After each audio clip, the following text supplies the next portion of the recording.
Bonjour, bienvenue à notre chaîne YouTube Jeanne Forêt Santé. Aujourd'hui, nous allons parler d'un phénomène qui s'appelle le suicide. C'est encore un phénomène par lequel la médecine est encore impuissante jusqu'à maintenant, mais les recherches se font toujours actuellement pour voir de près quelles sont vraiment les causes de ce genre de phénomène. Tout d'abord, qu'est-ce que c'est que le suicide? C'est l'acte de s'enlever la vie volontairement.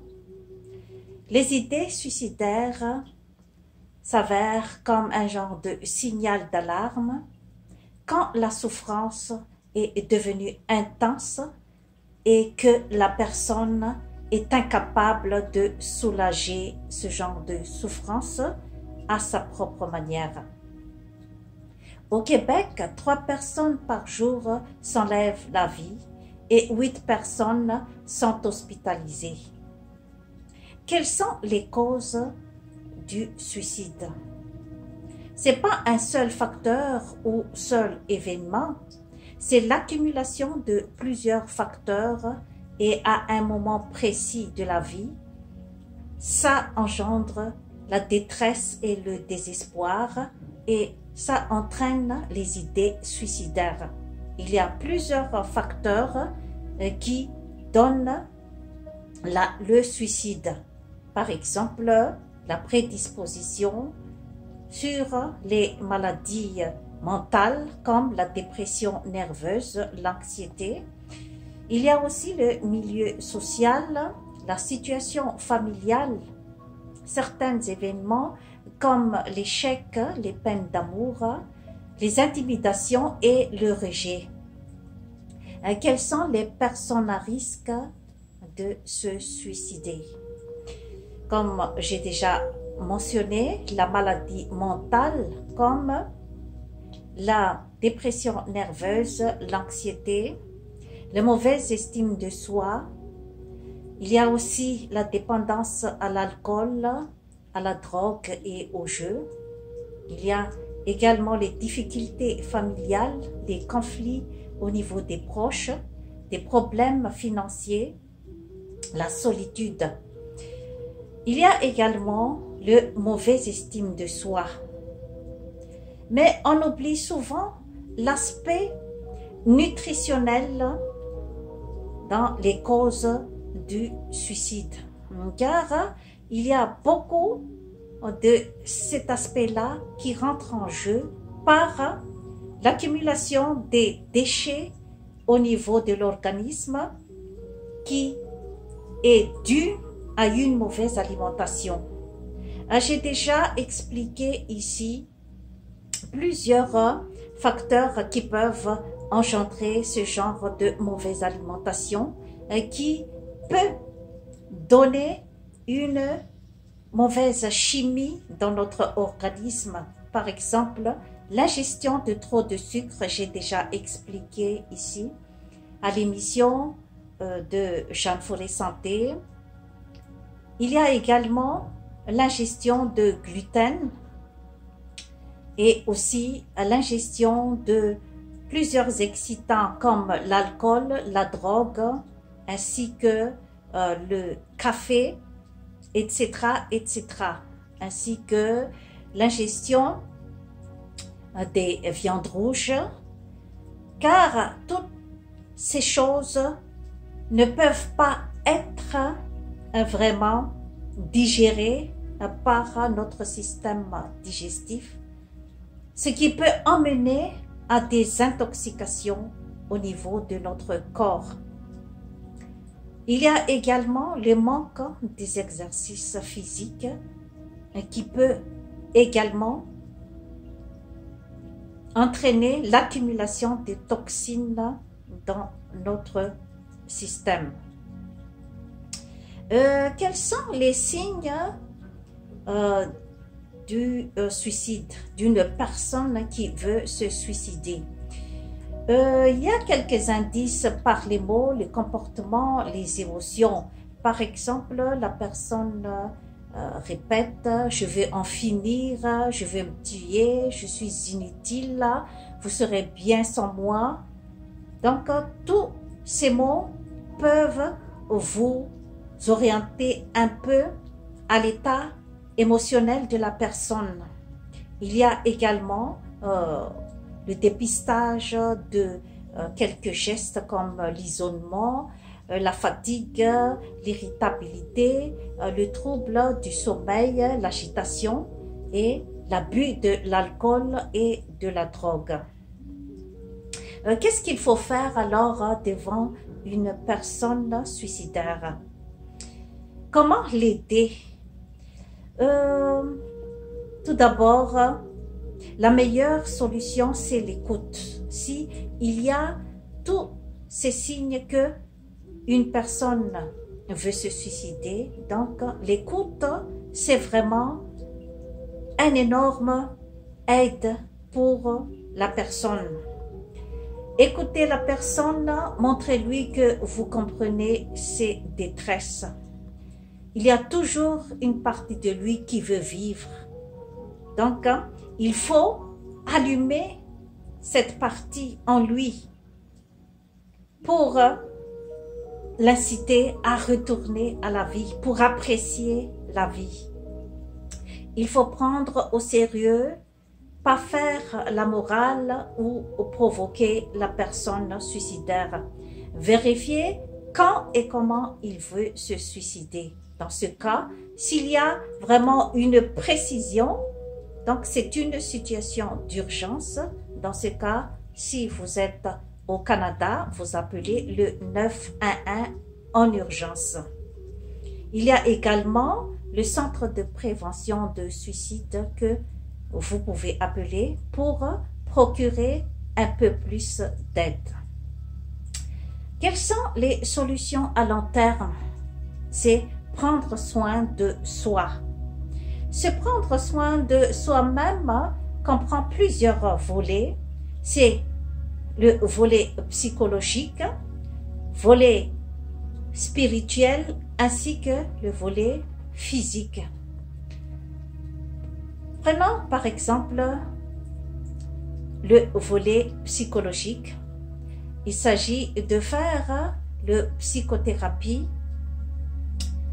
Qu'est-ce qui peut vraiment entraîner la personne, faire parler la personne pour savoir exactement son détresse et puis quelle solution, quelle piste de solution la personne peut aller pour aller vers la guérison de soi-même. Car le suicide, ça résulte d'un mal-être. Ce n'est pas une question de maladie qu'on donne un comprimé. Non, c'est vraiment le cheminement d'une personne pour s'en sortir.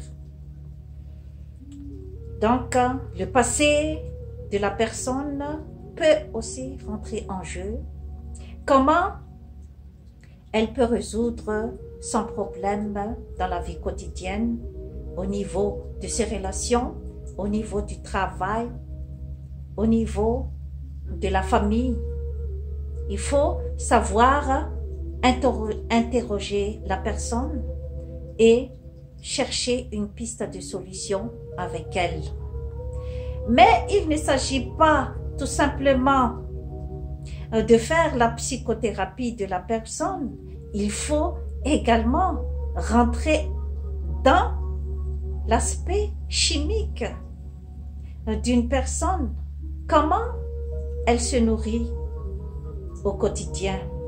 Car la mauvaise alimentation aussi peut entraîner une mauvaise chimie de la personne et que cette mauvaise chimie peut infecter le système nerveux et aller attaquer le système émotionnel.